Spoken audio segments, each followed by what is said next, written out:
You'd never electrocute a stranger for missing a memory test, right? The truth is, chances are you would, and we have the scientific evidence to back it up. See, in 1961, ordinary people taking part in an experiment in a Yale lab did just that for the sake of science. I'm talking about Stanley Milgram's obedience experiment, which uncovered a chilling truth. A heaping 65% of participants dutifully turned the shock dial to its maximum, in the utter conviction that they were hurting a real person. These were not monsters, but everyday people like you and me, locked under the chilling gaze of authority. They trembled, they sweated, and even stifled nervous laughter as adrenaline coursed through their veins. And yet, they still obeyed. The horror on their faces as conscience and authority battled was very real. But why do you always do what you're told? Milgram gave this mental switch a name, the agentic state. In it, normal people become instruments of command. Suddenly, you are just a tool, not a moral being. The burden of responsibility dissolves, and you start believing the authority will handle the guilt. Milgram even noted that context helped. Seeing a Yale logo, a lab coat, or a stern recorded command automatically tells your brain this must be official and safe. Under that spell of legitimacy, even cruel orders feel routine. Essentially, your mind whispers, they know better. This must be fine. And your internal conscience grows quiet. But authoritarian edicts are only half the story. Peer pressure hits just as hard. Solomon Asch's conformity experiments proved it. In the 1950s, subjects in a vision test overwhelmingly ignored reality to fit in with the unanimous but wrong answers. Nearly 3/4 conformed at least once just to avoid sticking out, and overall, they repeated the wrong answer 1/3 of the time. When 10 confident voices stare at you and all lie in unison, your own eyes can start to question themselves. We implicitly think, if they all say it, maybe I am wrong. The crowd becomes a whisper of authority, even without a badge or title. And as Asch later found, most people knew their answer was wrong from the beginning. Still, they went along just to avoid looking stupid. Social proof turns up everywhere today. Walk into any office or scroll any feed and you'll feel it. Everyone's doing it, so it must be right. Powerful and insidious. Even in a modern online version of Asch's game, large groups of people quickly converged on a few dominant interpretations of ambiguous images, even if those ideas were clearly wrong. Unique perspectives might win out in a small circle, but in a crowd, one idea cascades and drowns the rest. Repeat something enough times and we all start to believe it. This is how hashtags, viral challenges, and trendy products hook us. The more people push an idea, the easier it is to slip into line. Our filter blurs when every screen around us shouts the same thing. And then there's exclusion, everyone's kryptonite. We've known since kindergarten that being shunned hurts. Get cut out of a group and your brain lights up as if you stepped on glass. In the classic cyberball experiment, volunteers playing a virtual catch were suddenly excluded. Scans showed their anterior cingulate cortex. The brain's pain center activate just as it would if they'd been physically attacked. In other words, the scientists discovered that social hurt feelings literally recruit the circuitry of physical injury. A cold shoulder in a game lit up the same neural alarm that a real slap would. This system evolved to keep us in the tribe, and it works even when the tribe is just a computer game. High-control groups exploit this perfectly. Cults begin by smothering recruits with affection and then threatening emotional ruin if they stray. That's why the more you try to convince someone that they're trapped in a cult, the deeper they sink into it. But it happens in everyday life too. How many times have you kept silent in a meeting, not because you agreed, but because speaking up felt too risky?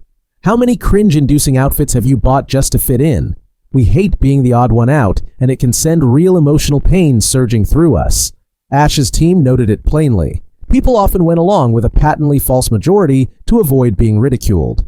The fear of isolation is a silent chain. Even wearing the wrong t-shirt to school or an unpopular opinion online can trigger this hardwired dread. Pain is pain, whether it's a hot stove or a dirty look, and our will collapses under it. Switch gears. What if instead of fear, you're driven by hope? B.F. Skinner's operant conditioning shows how unpredictable rewards become addictive. He famously pointed out that if a casino can't get you to hand over every coin, it'll give back tiny wins on a random schedule. That one little payout keeps you feeding dollars, chasing another high. Our brains latch onto that pattern. Whenever an action might pay off, we keep doing it. This is the psychology behind slot machines. Flashing lights and 1 in a million jackpots train us to keep playing. In life, any carrot on a stick uses the same trick. Maybe the next swipe of your card or click of the app will give you something valuable. Companies have copied this trick in everyday life. Every loyalty program, every app notification is essentially a Skinner box. Complete a level, earn points, unlock a badge. Sometimes you win a bonus, often you don't, but you keep playing the game. Human nature responds. Actions followed by rewards get etched into our habits. That unexpected treat or animated sticker triggers a shot of dopamine, reinforcing the tiny task you just did. Soon, you're obeying rules or making purchases just for the faint hope of that next hit. Before long, you'll catch yourself mindlessly tapping through dozens of pages or staying up late for a free badge, and you won't even notice how obedient you've become. Now, consider your very identity. The minute we put on a uniform or walk in with a title, we start to act the part. Studies prove it. Just wearing a badge or uniform can change your behavior. In Bickman's classic field experiment, a stranger dressed as a guard got far more compliance from passers-by than the identical person dressed as a milkman or civilian. A police-like outfit conferred instant authority. Strangers said, "Yes, officer," to trivial commands. What we wear broadcasts a role, and we unconsciously become that role. An office worker feels more professional in a suit, put on a white coat, and you suddenly are the doctor in your own mind. Our actions shape our identity without us realizing it. Self-perception theory takes this further. We literally tell ourselves who we are by what we do. When we're unsure, we become our own outside observer.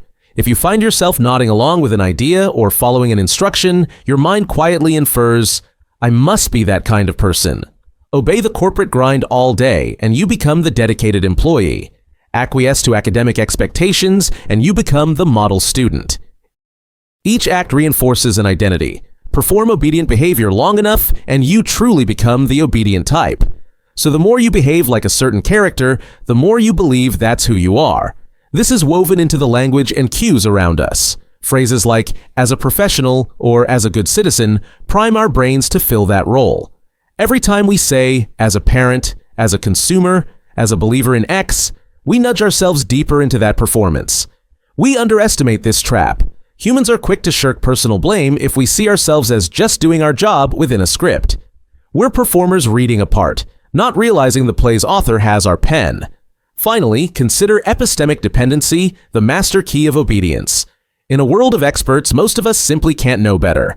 When we lack knowledge, we defer to those who seem to have it. This is authority bias. We tend to attribute greater accuracy to the opinion of someone who looks authoritative. Doctors in white coats, specialists on TV, polished algorithms on our phones, their words carry weight by default. We swallow a pill because a doctor prescribed it. We blindly follow GPS directions even on a road that feels wrong, because we assume they must know more than we do. Every clever app or official report shouts, "Trust me, I've got the answers," and our critical mind falls silent. Every click and keystroke in modern life is governed by this silent automation. We skim through pages of legal jargon and click "I agree" without reading, trusting systems to do the thinking. We don't question the social media echo chamber. It's easier to accept the news it pushes than to challenge it. Each action is a small surrender of autonomy justified by "experts say so" or "everyone else agrees." Before we know it, algorithms and authority figures have shaped our choices while we think we're just browsing. All these forces, authority, conformity, exclusion, rewards, identity, and information, form invisible tracks on which our lives run. They govern boardrooms and social media feeds alike without anyone noticing. We like to think modern life is free and rational, but the hard truth is we march to rhythms we barely perceive. The Milgram experiment may be decades old, but its lessons haunt today's offices, schools, and apps. Those Yale volunteers who terrified us by obeying murderous commands, they were us, just wearing different faces. The cage of obedience is still there, built from the bricks of our own subconscious. So next time you feel a nudge to obey, pause. Ask yourself, who is really making that choice? Because if you're like most people, the answer is not entirely you. Knowledge is the only shield. Once you recognize these hidden scripts, you become less a passenger on autopilot and more the pilot of your own mind. The most potent power over you is the power of awareness. Vigilance is your rebellion. You are not helpless, but you have to remember that every chain can be broken once you know it's there.